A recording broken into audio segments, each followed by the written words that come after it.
এবার সন্দেশখালীতে থেকে সন্দেশখালীর ঘটনা তদন্ত করবে সিবিআই। তাই সিবিআই তরফ থেকে সেখানে অস্থায়ী ক্যাম্প তৈরি করা হয়েছে গত পরশুদিন। প্রতিদিনই কিন্তু সেই ক্যাম্পে গিয়ে অভিযোগ জানাচ্ছেন সেখানকার গ্রামবাসীরা। সন্দেশখালীতে অভিযোগ শুনছেও সিবিআই অফিসাররা এবং সেখানে অস্থায়ী ক্যাম্পে সকাল থেকেই গ্রামবাসীদের ভিড় এবং তারা কিন্তু সেখানে একের পর এক অভিযোগ জানাচ্ছেন। আরো বিস্তারিত জানার চেষ্টা করব। আমাদের সঙ্গে সরাসরি রয়েছে আমাদের প্রতিনিধি অনুপম। আজকে সকাল থেকেও দেখছি যে গ্রামবাসীরা সেখানে অভিযোগ জানাতে যাচ্ছেন। এখনো পর্যন্ত কতজন অভিযোগ জানালেন এবং তারা নির্দিষ্টভাবে ঠিক কি অভিযোগ সামনে আনলেন? থেকে দক্ষিণ অবধি মণিপুরে গেলেন না কেন?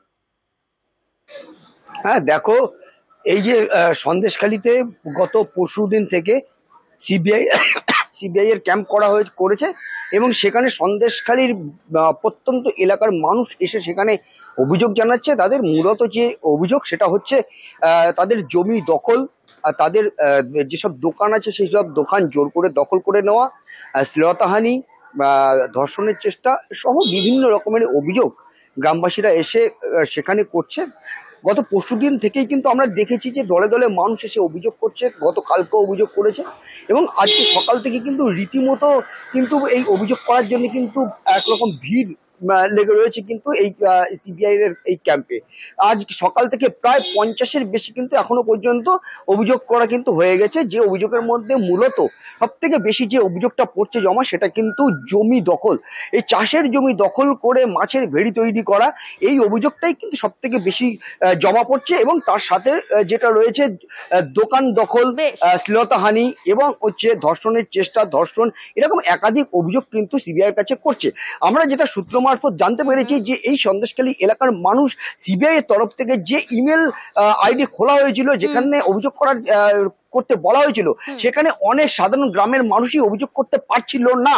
সেই কারণেই সিবিআই এর তরফ থেকে এখানে ক্যাম্প করা হয়েছে যাতে মানুষ সরাসরি এসে এখানে অভিযোগ করতে পারে এবং তার তদন্ত করতে পারে সিবিআই। বেশ, অভিযোগকারীদের বক্তব্য একে একে শোনাবো আপনাদের। আমার সন্দেশখালী থানা অন্তর্গত মণিপুর অঞ্চল অধীন জয়গরপুর গ্রামে আমার 41 শতক জায়গা রয়েছে এবং জায়গাটা 42 বছর ধরে দখলে আছে। কিন্তু সেই জায়গার উপরে জোর করে আমার জায়গার উপরে 3 জনেই মানে পাকা ঘর তৈরি করছে, কিন্তু আমি বাধা দিতে গেলে এরা মানছে না। এরা আছে এখন শাহজাহানের দলবল। আমার মানে 5খানি দোকান জোরপূর্বক দখল করে নিয়ে মানে তালা মেরে রেখেছে এবং ব্যাংকের ভাড়া ছিল সেও দখল করে রেখেছে মন্টুব্রত বর্মন এবং সুব্রত বর্মন এবং সুশান্ত বর্মন এবং মানে আমার মারার হুমকি দিচ্ছে। মানে রাত্রিতে আমরা বাড়ি থাকতে পারছি না, বিজেপি করার অপরাধে আমাদের বাড়ি ছাড়তে হচ্ছে এবং সমস্ত মানে আমাকে সর্বশান্ত করে দিয়েছে। আমার আর কোনো উপায় নেই। সন্দেশখালী নিয়ে নোংরা রাজনীতি বিজেপির, মহিলাদের সম্মানহানি করা হচ্ছে, টাকা দিয়ে ছিনিমিনি খেলছে বিজেপি। এইভাবেই গতকাল আরামবাগের গোঘাটের সভা থেকে বিজেপিকে তোপ দাগলেন তৃণমূল নেত্রী মমতা বন্দ্যোপাধ্যায়। সন্দেশখালীর মা বোনেরা নয়, দুটো ভিক্ষে দিয়েছেন, তাদের জানতে দেননি তাদের হাত দিয়ে কি লিখিয়েছেন। লজ্জা করে না? মহিলাদের কলঙ্ক বিজেপি, সন্দেশখালীর যে কলঙ্ক আজীবন মানুষ মনে রাখবে। এরা চক্রান্ত করে।